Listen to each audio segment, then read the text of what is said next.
Okay, let's talk about training treats. So, when we reward dogs for doing the correct behaviors, we want to use high value food. Typically, high value food is going to be meat or cheese. We have to think about what is going to work for a training session. So, a 2 minute session, you have maybe a little more flexibility than a half-hour session. Because if we're going to eat food for half an hour, it needs to be something that the puppy's or dog's stomach can tolerate. So chicken is probably my favorite thing. I tend to use kind of pre-prepared chicken, Perdue Short Cuts, honey roasted flavor. I do that simply because when I'm out training, I am seeing a lot of dogs every day, so it's a kind of a quick, easy way for me to save some time.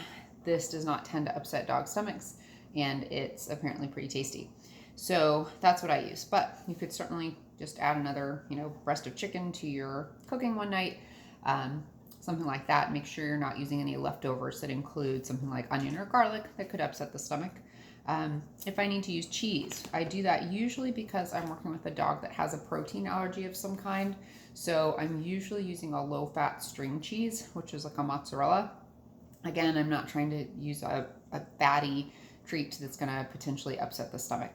Every dog can have their own sensitivities, so you need to figure out what's best for your dog. You can certainly use their meals. So if it's, lunchtime, instead of feeding my puppy their middle of the day meal, I could use the kibble or the dry dog food from their food portion, but I need to make sure it's high value enough that my puppy cares to work.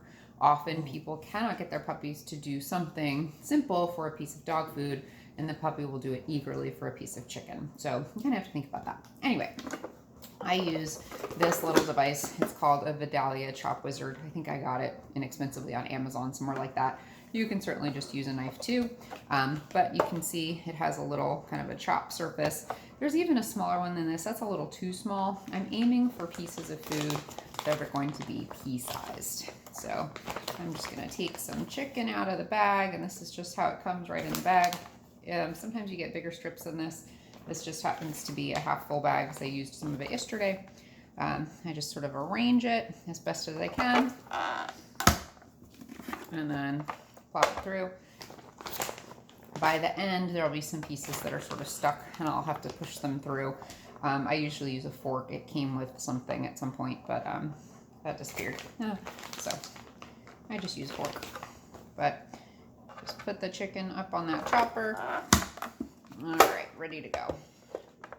So then, and again, I'm going to have to get that excess out with a little fork in a minute here, but I wanted you to see the size of the training treats. They're approximately pea-sized. If I come across one that's a little bigger, I'll just sort of break it up while I'm working, just because. So little pieces, made even smaller if I need them to be smaller. Maybe I'm working with a toy-sized puppy, something like that. But that's how you get your training treats ready. Now, storage, you store it just the same way you do your own meat. Chicken, any other meat can go bad within a few days. So you want to have a small portion ready to go for training that day, another small portion in the fridge for later or tomorrow, and then put the rest in the freezer and just thaw more as you need it. Anyway, that's how I prepare my treats. Hope that helps.